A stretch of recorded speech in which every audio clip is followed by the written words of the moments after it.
Hello साथीहरु, के छ हाल खबर? म चाहिँ आज लोकल ब्रान्ड बनाउँदैछु है साथीहरु। ल हेर्नुस्, तपाईले त नपत्याउन सक्नुहुन्छ। भोलि कोदाको हो भन्नलाई प्योर कोदो। ल हेर्नुस्, हाम्रो गाउँमा यस्तो कोदो फल्छ अनि म चाहिँ यस्तो कोदोको प्योर ब्रान्ड बनाउँदैछु है साथीहरु। तपाईहरुलाई म लाइभ बनाउँदैछु। ल हेर्नुस् है त, हेर्नुस्, म तपाईहरुलाई लाइभ बनाएर देखाउँछु। सबै कोदो सोदो सबै टक्क हैन, उताबाट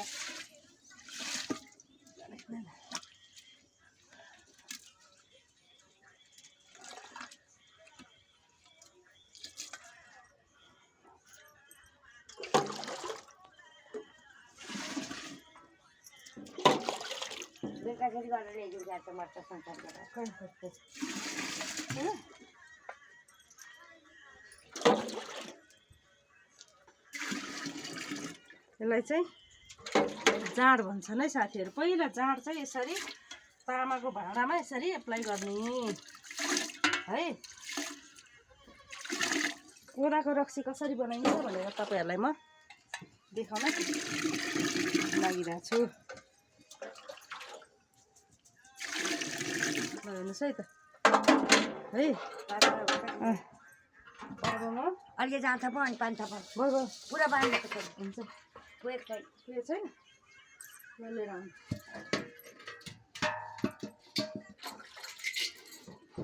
अनि यसलाई चाहिँ टक्क यसरी मस्काएर राख्नुपर्छ, नत्र यसको उगाला आएर रक्सी नराम्रो हुन्छ है। साबुन पनि लाउनु हुँदैन है साथीहरु। यो मस्काउँदा चाहिँ प्योर खरानीले यसरी मस्काउनु पर्ने हुन्छ। यो पनि तामाकै हुँदा औधी राम्रो।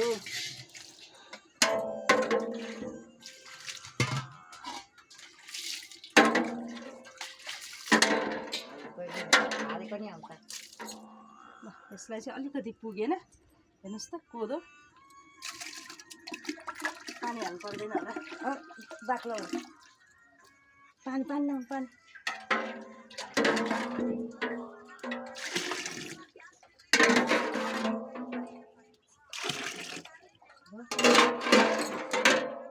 त्यस पछाडि मैले यो राखेँ।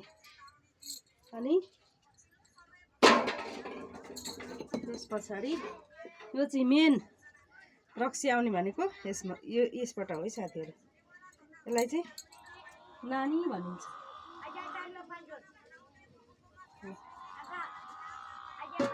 यसलाई यसरी राख्ने, रक्सी झर्ने भनेको यहीँबाट हो है। अनि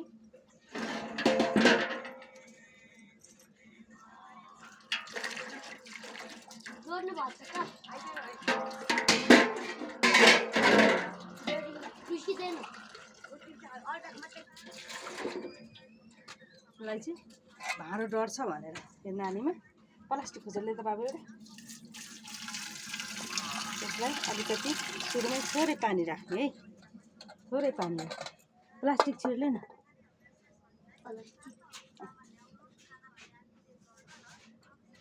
है।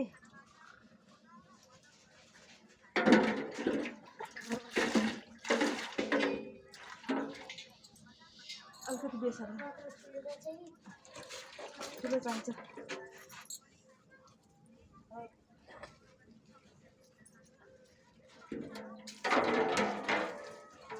तपाईहरुलाई लाइभ देखाइराखेको छु साथीहरु, लाइभ एकदम राम्रोसँगले हेर्नु होला।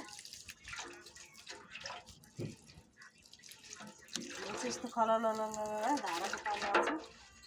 हेर्नुहोस्, हाम्रो गाउँमा तपाईहरुको के छ कसो छ कुन्नी।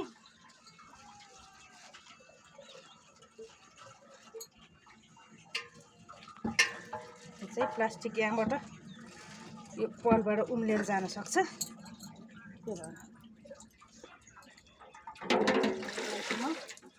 हेर्नुहोस् त साथीहरु, यो अर्ग्यानिक बेसार है, अर्ग्यानिक बेसार। किनभने कोदोको उसमा यसरी ठक्क बेसार राखेर यसको पसिनाबाट रक्सी बन्यो है।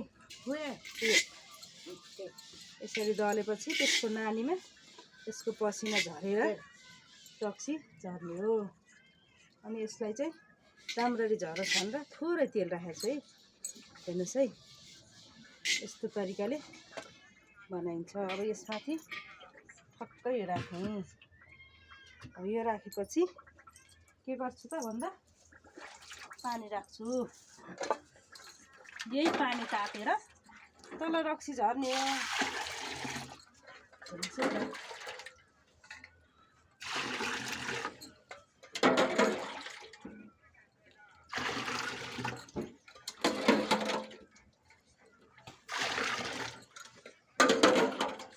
नेपाली ब्रान्डलाई चाहिँ सरकारले पनि मान्यता दियो भने एउटा उद्योग धन्दाकै रूपमा चलायो भने नेपालमा यसलाई ब्रान्डिङ गरिदियो भनेदेखि नेपाली जनताहरूले धेरैले रोजगार पाउने सम्भावना छ।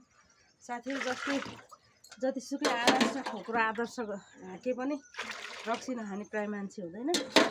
मैले यसलाई किनकि प्रोत्साहन गर्न चाहेको भने यो चाहिएकै चिज हाम्रो हरेक बिहे वर्तमान भोज हरेक चिजलाई चाहिँ यो चाहिने भएको कारणले यो आखिर युज सबैले भइहाल्छ। सरकारले चाहिँ ब्रान्डिङ गरिदियो भने एउटा राम्रो बिजनेस हुन्छ, राम्रो देशलाई सपोर्टिङ हुन्छ जस्तो मलाई लाग्छ। हुन त यहाँहरूले रक्सीको विज्ञापन गर्ने भन्नु होला, आखिर यो खाने चिज नै भएको कारणले। त्यसैले हामीले लोकललाई चाहिँ राम्रोसँगले गऱ्यौँ भने यसलाई चाहिँ के भन्छन् नि अब यस्तोलाई चाहिँ के भन्छन् नि पेटा पेटा।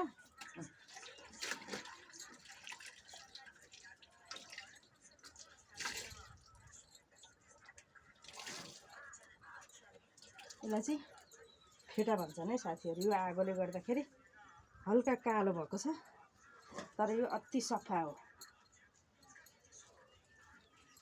यसलाई टक्कै यसरी छेकिदिनुपर्छ, किनकि यसमा हावा जाँदैन र रक्सी मजाले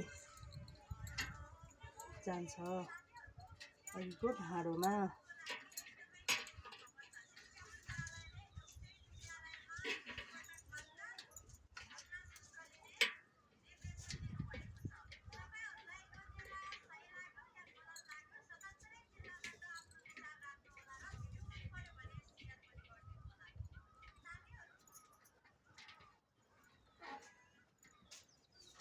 यसलाई चाहिँ अझै नपुगेको कारणले यसो गर्नुपर्छ।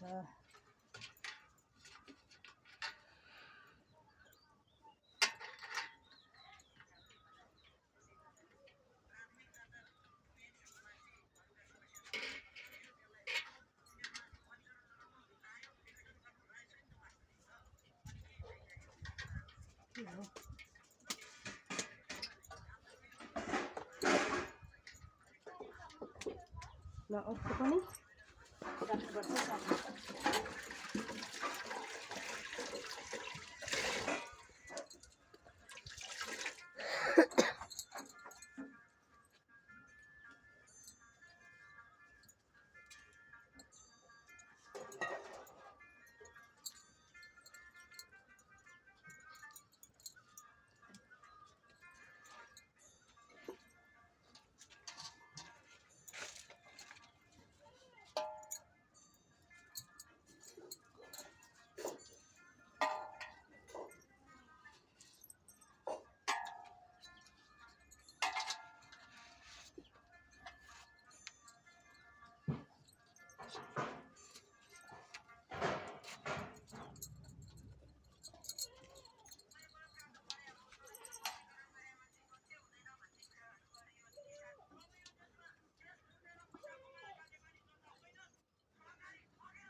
फाइनली गाइज मैले चाहिँ रक्सी बसालिसकेँ। अब तपाईँहरूलाई म अहिले यसबाट कति रक्सी चाहिँ आउँछ भन्ने कुराहरू पनि तपाईँहरूलाई देखाउँछु। धन्यवाद।